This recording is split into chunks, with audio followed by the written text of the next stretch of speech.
Assalamualaikum warahmatullahi wabarakatuh. Halo pemirsa, pembaca setia Sumik.co dimanapun Anda berada. Punggawa Timnas Indonesia U18 wanita hari ini melakukan sesi latihan di venue Panaha Jakabaring Sport City Palembang pada Sabtu 23 Juli.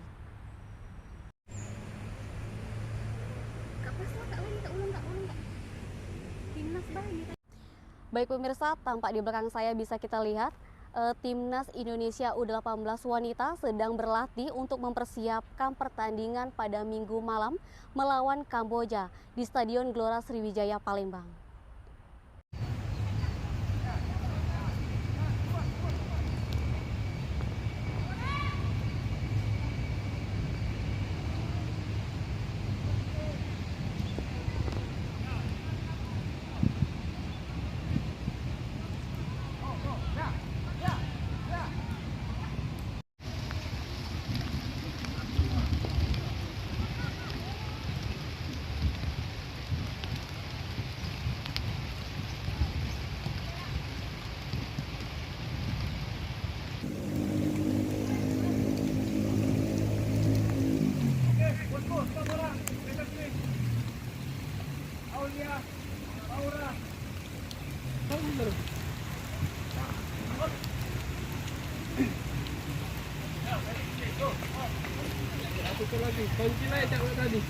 Ya, jadi hari ini kan kita conditioning, persiapan, juga sekalian ada sedikit taktikal untuk pemain untuk persiapan besok dengan Kamboja.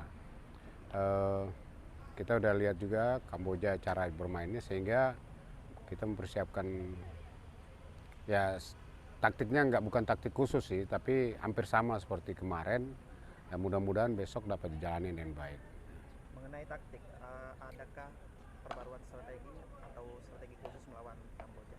Ada, tapi saya nggak mungkin ngomong ini ya, pasti ada. Gitu. Untuk pemain Kamboja sendiri ada yang kita waspadai nggak? Dia tidak terlalu secara individu nggak terlalu kelihatan ya, tapi secara tim dia lumayan bagus gitu. Hanya memang kemarin Thailand kan agak lebih punya kecepatan daripada mereka, tapi secara tim mereka bagus kok. Gitu. Sebelumnya pernah belum ini timnas kita ketemu dengan Kamboja? Oh, 2015 itu U15 ya. Waktu itu umur 15 AFF juga. Udah lama sekali. Kesini.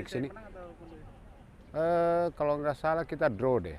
Draw. Dari kesini kita belum pernah ketemu. Ya. Lawan terberat tuh siapa, Bos? Ya, kalau di pool kita kan ada Thailand, ada Vietnam, ya itu cukup berat. Umur-umur seperti itu, umur-umur 18 ini kan di mereka sudah ada kompetisi, mereka ikut kompetisi. Nah, itu menjadi bahwa mereka secara tim, itu game plan mereka agak sedikit bagus lah. Mereka bagus lah untuk itu. Berarti lawan terberat Thailand yang coach katakan tadi, mereka memiliki kecepatan ya? Ya, rata-rata mereka punya kemampuan yang bagus secara tim maupun secara individu. Target kita sendiri Targetnya? untuk besok. Target kita target 3 poin. Nah, Terima kasih. ya, baik.